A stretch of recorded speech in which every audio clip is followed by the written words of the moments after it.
Le 3 avril 2022, la police est appelée dans un luxueux appartement de Miami. Courtney Taylor, une célèbre modèle OnlyFans, vient de poignarder son petit ami en état de légitime défense.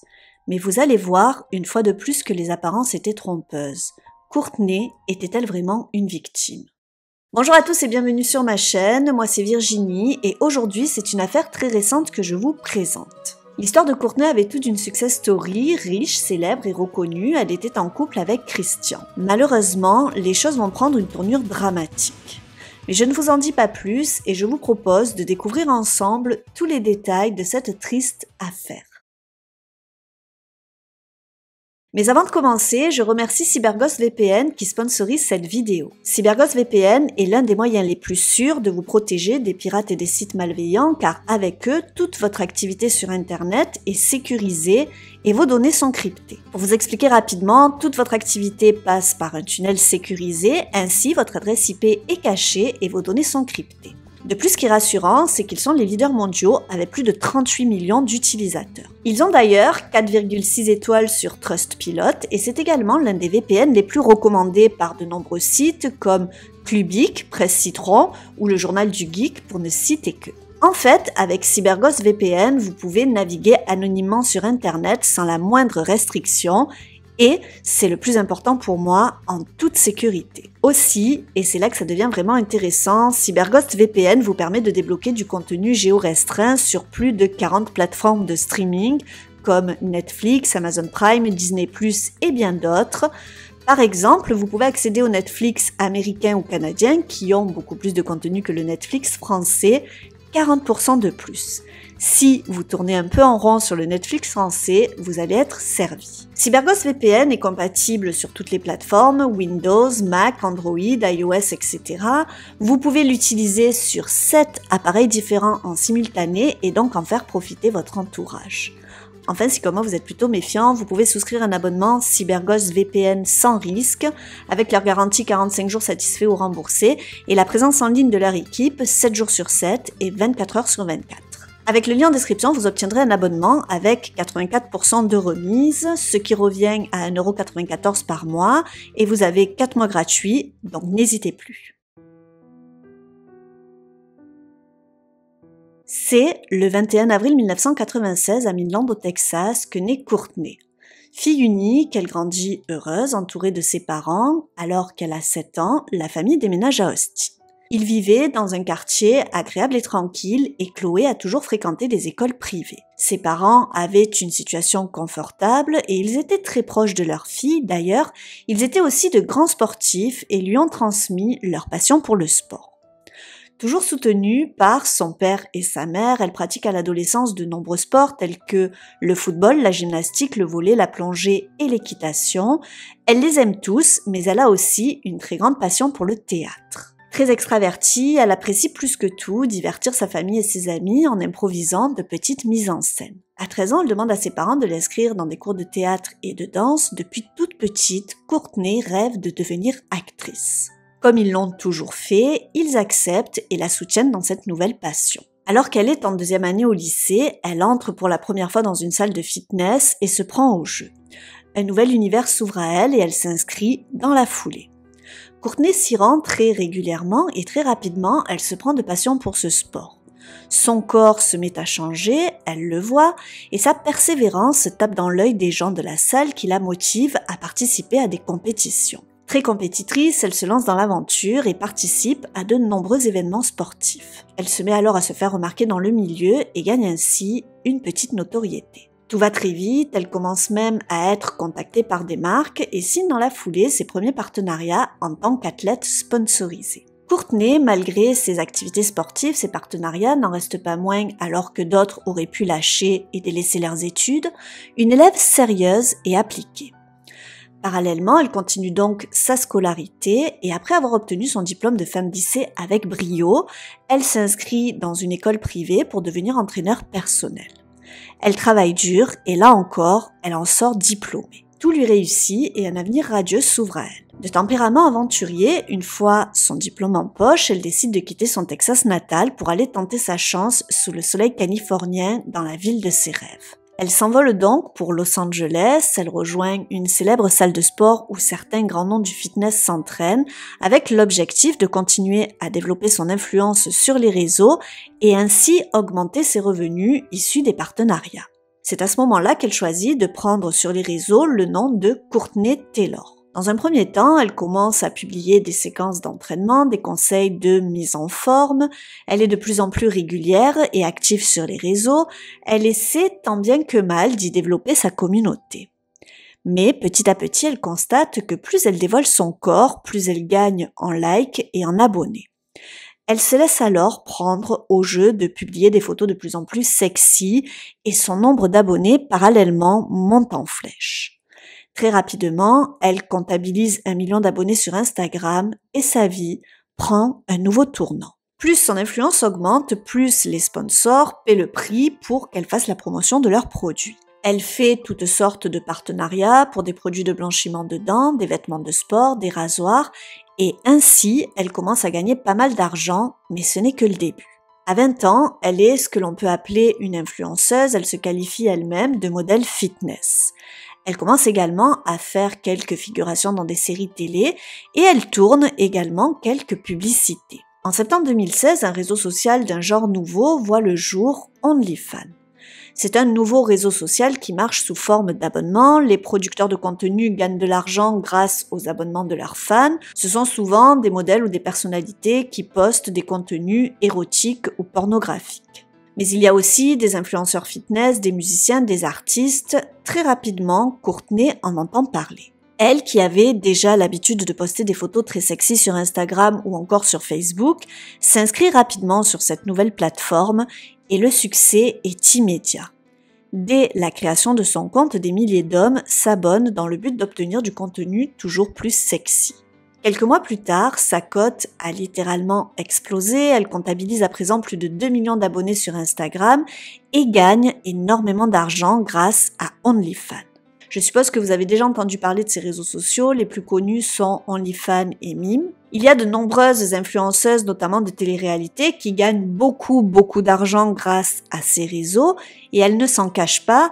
Vous trouverez des interviews de plusieurs d'entre elles qui affirment gagner des dizaines et des dizaines de milliers d'euros par mois. Certaines même gagnent des centaines de milliers d'euros par mois en faisant des contenus sexuels pour leurs abonnés. En ce moment, celle qui fait le buzz, c'est Nathalie Andréani, une ancienne participante de Secret Story, qui a fait fortune grâce à cela. Pour en revenir à Courtney, son succès fulgurant sur les réseaux lui ouvre des portes. Elle, qui, toute jeune, rêvait de devenir actrice, apparaît dans de nombreuses séries télé et quelques courts-métrages, mais aussi sur des projets plus ambitieux comme American Psycho.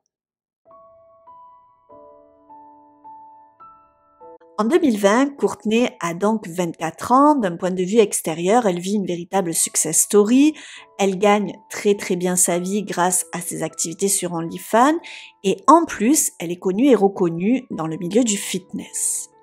Mais côté cœur, les choses sont plus difficiles, elle ne manque pas de prétendants, certes, mais elle n'arrive pas à rencontrer un garçon qui l'apprécie vraiment pour ce qu'elle est et non pas pour sa notoriété ou encore son argent. Aussi, c'est durant la seconde moitié de l'année 2020 qu'elle rencontre chez des amis au Texas un certain Christian Obumseli. Tout comme elle, Christian est né et a grandi au Texas, il a suivi des études de communication à l'Université technologique du Texas. Courtney est immédiatement séduite par le physique du jeune homme qui correspond en tout point à son style d'homme. I only date black guys, especially black guys. Ce soir-là, ils vont faire connaissance et le feeling va tout de suite bien passer. Contrairement aux autres hommes qu'elle a l'habitude de fréquenter et qu'elle trouve trop superficiels et égoïstes, Christian, lui, est doux, calme et gentil. C'est un garçon charmant qui fait très viril, mais qui semble aussi compatissant et très attentionné. La soirée se déroule bien, les deux tourtereaux discutent, apprennent à se connaître et c'est le cœur serré qu'en fin de soirée, ils se quittent pour chacun rentrer chez eux. Après le bon feeling de leur première rencontre, ils se revoient plusieurs fois, les deux jeunes gens se trouvent très rapidement de nombreux points communs, Christian est très gentil et c'est aussi ce qui séduit Courtney. Elle se sent bien avec lui, respectée et en confiance. Il est différent et n'essaie pas de lui sauter dessus comme les autres. Tous deux prennent le temps de se connaître et petit à petit, se découvrant mutuellement, ils tombent fous amoureux l'un de l'autre. Professionnellement, Christian est du genre à entreprendre. Il s'essaie à plusieurs activités, il vient de créer une société de conseil qui semble plutôt bien fonctionner, mais il est également trader et depuis peu, il s'intéresse aux crypto-monnaies. Christian gagne lui aussi très confortablement sa vie. Le jeune couple ne tarde pas à s'afficher ensemble sur les réseaux sociaux, ils postent de nombreuses photos ensemble, ils partagent leurs sorties, leurs voyages et leur train de vie. Après quelques mois de relation sur un petit nuage, ils décident de quitter le Texas pour partir s'installer à Miami, où ils emménagent dans un luxueux penthouse, dans une résidence de standing très prisée, appelée One Paraiso. Grâce aux revenus entrepreneurs de Christian et aux revenus OnlyFans de Courtney, le couple peut se permettre d'avoir un train de vie luxueux. Ils mangent dans les meilleurs restaurants, conduisent des voitures de luxe, ils semblent être un couple parfait, un couple tendance. Peu à peu, Christian se met aussi à travailler son apparence, il s'habille de plus en plus fashion et tendance pour coller à l'image très bling-bling de Courtney. Mais les apparences sont plus que trompeuses et comme c'est très souvent le cas après les premiers mois de passion, les premières tensions apparaissent entre Courtney et Christian. Plus encore, en réalité, le couple va mal. La frontière entre le personnage d'influenceuse sexy Courtney Taylor et la vraie Courtney Clenny, la fille rafraîchissante du Texas, a tendance à se brouiller de plus en plus. Le succès est en train de lui monter à la tête et petit à petit, elle perd pied. Courtney a très souvent des sautes d'humeur et pour un oui pour un non, elle peut se montrer très colérique, voire hystérique. Elle est de moins en moins la jeune fille simple et pétillante que son entourage connaît, elle sort dorénavant toutes les nuits en boîte de nuit, elle est d'ailleurs très connue dans le milieu de la nuit à Miami et ses environs. Elle boit de l'alcool de plus en plus souvent, quasiment quotidiennement, d'ailleurs sa consommation d'alcool pose problème. Premièrement, car elle n'hésite pas à prendre le volant totalement ivre, ce qui met la vie des autres et la sienne en danger. D'ailleurs, ça lui a valu en 2015, alors qu'elle avait 19 ans, une condamnation à 3 jours de prison. Malheureusement, le 16 septembre 2020, elle récidive. Elle plante sa luxueuse Mercedes dans un autre véhicule. Lorsque la police arrive sur les lieux de l'accident, il trouve une bouteille de tequila sur le siège avant et quand il lui demande de souffler, elle affiche un taux 3 fois supérieur à la limite autorisée. Sachez que cette affaire n'a toujours pas été jugée. Aussi, le problème de Courtney, c'est que lorsqu'elle boit, elle devient très souvent très agressive et c'est sur son petit ami Christian qu'elle se défoule. Elle provoque de violentes disputes sous n'importe quel prétexte, et là, ce sont des cris, des pleurs, des insultes. Courtney commence complètement à perdre pied, avec le temps et sa consommation quotidienne d'alcool, son comportement devient de plus en plus extrême. Leurs amis d'ailleurs sont souvent témoins de leurs disputes, chaque fois que le couple sort en boîte de nuit, les choses dégénèrent. Souvent, à un moment de la soirée, elle s'attaque à Christian, sous prétexte qu'il regarde une autre fille ou sous n'importe quel autre prétexte. En fait, les soirées se terminent toujours mal pour le couple. Lors de ces disputes, elle est violente verbalement mais aussi physiquement, elle le frappe, le gifle, le griffe, mais lui, avec sa nature calme et pacifique, ne répond pas par la violence, chaque fois il tente de la contenir, d'éviter les coups et de la calmer. À cette période-là, elle participe à plusieurs podcasts et dans l'un d'eux, elle évoque ses problèmes de couple, elle se qualifie d'ailleurs elle-même de petite amie toxique. Depuis leur installation à Miami, la police avait déjà été appelée plusieurs fois au domicile du couple, 13 fois en tout.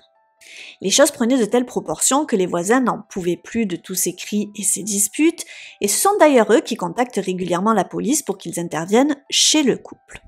Lorsqu'ils arrivent, souvent la dispute est finie, mais parfois ce sont eux qui sont obligés de les séparer. D'ailleurs, lors d'une intervention, les policiers vont constater que Courtney avait des bleus sur les bras et les jambes et ils l'inscriront dans leur rapport. Vous verrez que ce détail aura plus tard son importance. Les plaintes des voisins s'accumulent et ils ne tardent pas à demander l'expulsion de ce couple très bruyant. Le comportement de Courtney devenant de plus en plus incontrôlable et erratique, la relation de couple ne cesse de se détériorer et cela entraîne également des répercussions dans le domaine professionnel. En effet, depuis quelque temps, Christian aide Courtney dans ses business un peu comme un assistant personnel. Il l'aide à gérer son compte OnlyFans, son emploi du temps, il supervise les séances photos et c'est même parfois lui qui la prend en photo. Ils se sont mis d'accord et pour cela, elle lui reverse un revenu. Elle est du coup un peu comme la patronne et lui l'employé. Travailler en couple, c'est idéal sur le papier, mais ce genre de relation hiérarchique, si elle n'est pas établie sur des bases saines, peut également très vite être source de conflits. D'ailleurs, lorsqu'ils sont en crise, il arrive à Courtney de se plaindre à des amis en disant que c'est elle qui paie tout, le loyer, les dépenses. Elle n'hésite pas à le faire passer pour un pique-assiette qui est là uniquement pour son argent. Mais en réalité, c'est elle qui se sert de son argent pour se racheter une conduite après chaque dispute. Je vais vous raconter une petite anecdote. Un jour, lors d'une énième dispute de rage, elle a jeté toutes ses affaires par la fenêtre. Et le lendemain, pour se faire pardonner, elle lui a acheté un ensemble complet de bagages Vuitton. Très lunatique, Courtney monte aussi vite en pression qu'elle peut redescendre. Pour elle, ça fait partie de son tempérament, elle s'amuse de son comportement et se vante même d'être une petite amie toxique. La relation idyllique au départ est désormais faite de cris de rupture et de réconciliation, semaine après semaine. Courtney et Christian alternent des périodes de crise et des périodes d'accalmie. Durant ces périodes d'accalmie, ils vendent leur image de couple Instagram parfait. Ils en profitent d'ailleurs pour alimenter leur réseau de photos de couples goals et de leur expérience de voyage. En ce début d'année 2022, le couple semble entraîné dans une sorte de spirale infernale. Les disputes sont de plus en plus fréquentes, mais aussi de plus en plus violentes. Les amis de Christian s'inquiètent pour lui. Tous se demandent pourquoi il ne la quitte pas, ils pensent tous qu'il mérite mieux que de se faire humilier et frapper ainsi par sa petite amie. Mais Christian, de son côté, excuse toujours le comportement de Courtney. Il lui trouve toujours des circonstances atténuantes. C'est à cause de l'alcool, elle est stressée, ce n'est pas la véritable Courtney. Lui la connaît vraiment, il sait qu'au fond, elle est gentille. En réalité, il est patient avec elle, il pense pouvoir l'aider à sortir de cette mauvaise passe, mais les choses ne s'améliorent pas, c'est toujours la même rengaine. Elle, de son côté, se plaint toujours à ses amis qu'il est avec elle uniquement pour son argent. Selon elle, il a pris goût à ce train de vie luxueux et il a du mal à présent à s'en passer. Voilà pourquoi il ne la quitte pas. L'argent est une véritable source de conflit, elle le menace même d'arrêter de lui verser son salaire tous les mois. En mars 2022, Christian n'en peut plus, très éprouvé, il décide de mettre un terme définitif à sa relation avec Courtney, il emballe ses affaires et déménage. Pendant les jours qui suivent, il a du mal à couper complètement le contact avec sa désormais ex-petite amie, il s'inquiète pour elle et veut s'assurer qu'elle va bien, aussi il garde le contact. Ils ont tous les deux chiens ensemble, c'est donc l'occasion de se revoir autour d'une sortie pour le chien, mais seulement en tant qu'amis. Parallèlement, Christian annonce à ses amis que sa relation avec Courtney est terminée, la jeune femme traverse une passe difficile et il ne peut pas l'aider. À aucun moment dans ses propos, il ne sera méprisant envers elle. La seule chose qu'il espère, c'est qu'elle s'en sorte et qu'elle soit heureuse. Le 3 avril 2022, vers 13h15, il passe au penthouse pour venir récupérer les chiens pour l'après-midi. Il se balade pendant environ 1h30 et vers 16h, il reçoit un appel de Courtney lui demandant d'acheter des sandwichs chez Subway. Il fait donc un détour pour les acheter avant de rentrer. À 16h30, il est de retour avec le repas. Une demi-heure plus tard, la police reçoit un appel de Courtney demandant de l'aide pour son petit ami. Elle a besoin d'une ambulance car il a été poignardé. Durant l'appel, en arrière-plan, l'opératrice entend Christian à plusieurs reprises dire qu'il est en train de mourir. Courtney lui répond alors « Je suis vraiment désolée bébé ». Lorsque la police arrive 5 minutes plus tard, ils trouvent Christian allongé sur le sol dans une mare de sang. Courtney est à ses côtés. Elle ne porte qu'un soutien-gorge et un bas de jogging et elle est recouverte du sang de Christian. Elle explique aux policiers qu'elle a tout fait pour tenter de sauver la vie de son petit ami. Elle est désorientée. Une voisine a d'ailleurs filmé la scène de sa terrasse et on peut y voir Courtney recouverte de sang, agenouillée au sol avec son chien pendant que les policiers s'activent. Christian est immédiatement pris en charge par les secours. Il a reçu un coup de couteau à la poitrine. Sa blessure est très sévère. Il est immédiatement amené à l'hôpital le plus proche. Malheureusement, peu après son arrivée, il succombe à ses blessures. À l'appartement, les policiers procèdent aux premières constatations, puis ils interrogent Courtney pour savoir ce qui s'est réellement passé. La jeune femme, sous le choc, semble hagarde. Elle explique aux enquêteurs que lors d'une dispute, Christian s'est montré violent et l'a attaqué. Pour se protéger, elle a pris un couteau dans la cuisine et alors qu'il voulait l'étrangler, elle a jeté le couteau par réflexe et il a atterri dans sa poitrine. Dès qu'elle a réalisé cela, elle a immédiatement paniqué et elle a appelé le 911. Jamais, selon ses dires, elle n'a voulu en arriver là, mais elle était obligée, il voulait l'étouffer, elle avait juste tout fait pour sauver sa vie. Après ces dernières déclarations, elle accepte volontairement de suivre les policiers au poste pour prolonger l'interrogatoire. Une fois là-bas, elle est rejointe par son avocat. C'est alors qu'elle déclare officiellement avoir attaqué Christian en état de légitime défense. Courtney est sous le choc, elle semble très impactée, les policiers craignent qu'elle tente de mettre fin à ses jours, ils décident alors par précaution de la faire admettre dans un centre psychiatrique. Parallèlement, ils commencent leur enquête et ils ne tardent pas à découvrir que le couple n'est pas inconnu des services de police. Les registres montrent qu'ils sont souvent intervenus pour des disputes de couple et du tapage. Ils comprennent donc assez rapidement qu'ils ont affaire à une relation toxique et destructrice. Souvenez-vous que lors d'une des interventions de la police, je vous avais dit qu'ils avaient constaté que la jeune femme avait des bleus sur les bras et sur les jambes. Pour les policiers, cela validait encore plus la thèse d'un couple violent. Toutes les apparences étaient contre Christian. Déjà, c'est un homme et la plupart du temps dans les couples, ce sont les hommes qui agressent les femmes. En plus, la police avait déjà constaté des bleus sur Courtney. Elle serait donc une victime de violences conjugales, empêtrée dans une relation toxique qui aurait sauvé sa vie lors d'une attaque de son petit ami. 24 heures plus tard, la mort de Christian est considérée comme une dispute domestique ayant mal tourné. Le couple s'est violemment disputé et Courtney a agi en état de légitime défense. L'affaire est classée. Après 48 heures de passage en unité psychiatrique, Courtney est libérée sans qu'aucune charge ne soit retenue contre elle.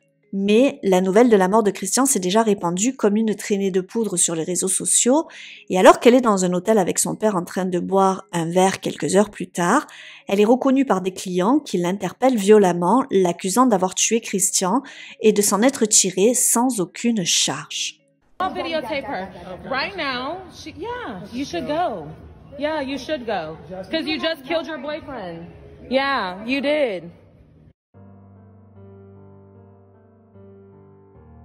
Pour la famille de Christian, la pilule ne passe absolument pas. Leur fils est mort quelques jours avant son 28e anniversaire et la personne responsable de sa mort est libre et en passe de reprendre sa vie comme si de rien n'était. Pour la famille, c'est insupportable, ils accusent la police et les services de l'État d'avoir rapidement classé le dossier en privilégiant la thèse de l'autodéfense car Christian était noir. Sa famille connaissait bien Christian, il n'était absolument pas violent et encore moins envers les femmes. Jamais il n'aurait tenté d'étrangler Courtney pour lui faire du mal. Pour eux, Courtney ment, elle n'est en aucun cas victime d'abus, elle cherche juste à essayer de cacher un meurtre. À partir de là, la famille de Christian va tout faire pour obtenir justice pour leur fils. Mais ce n'est pas si facile. Comme je vous l'ai dit tout à l'heure, il y a des bleus sur les bras et les jambes de Courtney qui font pencher la balance en sa faveur, accréditant la thèse que Christian était un homme violent. Sur les conseils de leur avocat, la famille engage alors un détective privé pour qu'il fouille dans le passé de Courtney et il ne va pas tarder à découvrir que la jeune femme a des antécédents de violence conjugale.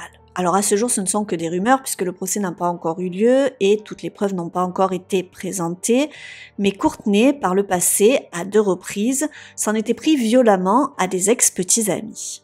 Elle aurait tenté à 2 reprises de poignarder un ex-petit ami qui a pour l'instant préféré garder l'anonymat. Et elle aurait cassé la mâchoire d'un célèbre bodybuilder, Shawn Rhoden, en 2017. Alors qu'ils s'entraînaient dans la même salle de fitness, ils avaient entamé une liaison ensemble et il lui aurait caché être toujours marié. Lorsqu'elle l'aurait découvert, de colère, elle lui aurait décroché un uppercut qui lui aurait cassé la mâchoire. Alors je parle au conditionnel car vous vous doutez bien qu'officiellement il ne s'est jamais vanté de cela. D'ailleurs, Shawn est décédé aujourd'hui. Il a succombé à une crise cardiaque à 46 ans en novembre 2021. Il n'est donc plus là pour confirmer les faits, mais ce sont les bruits de couloir qui couraient à ce moment-là. Le détective privé découvre également qu'en juillet 2021, alors qu'ils étaient dans une chambre d'hôtel à Las Vegas, une violente dispute avait éclaté et Courtney avait jeté un verre au visage de Christian.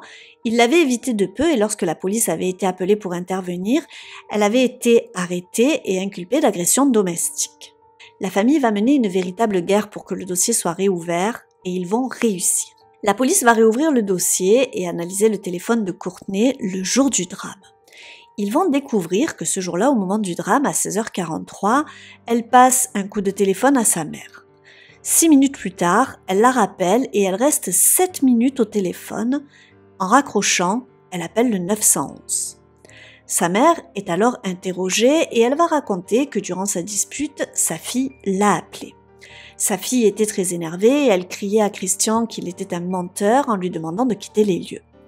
Mais sa fille aurait été attaquée et se serait défendue. 30 minutes après son appel au 911, sa mère lui envoie un texto lui demandant de ne pas parler à la police et de bien mentionner la légitime défense. Le rapport du médecin légiste révèle également que le pauvre Christian a été poignardé 13 minutes avant l'appel au 911, ce qui signifie que pendant 13 minutes, elle l'a laissé agoniser au lieu d'appeler les secours. Mais ce n'est pas tout, alors qu'elle avait raconté avoir lancé le couteau, selon les experts, c'est impossible. À cette distance, elle n'aurait pas pu de cette façon provoquer une blessure mortelle. L'analyse de la blessure montre qu'elle a frappé du haut vers le bas, ce qui n'est possible qu'en cas d'attaque rapprochée. Aussi, alors que Courtney raconte avoir été violemment agressée par Christian, elle ne présente aucune blessure défensive. Pourtant, Christian était bien plus grand, imposant et plus fort qu'elle. En examinant les caméras de surveillance de l'ascenseur de leur immeuble, les enquêteurs tombent sur une vidéo du couple. On y voit Courtney entrer dans l'ascenseur très énervée, elle essaie d'appuyer sur les boutons mais n'y arrive pas et s'énerve. C'est alors que Christian arrive, il tente de l'empêcher de frapper sur les boutons, elle réplique en le frappant plusieurs fois et en essayant de lui tirer les cheveux. On voit bien sur la vidéo qu'il tente de parer ses coups, mais lui ne se montre absolument pas violent envers elle.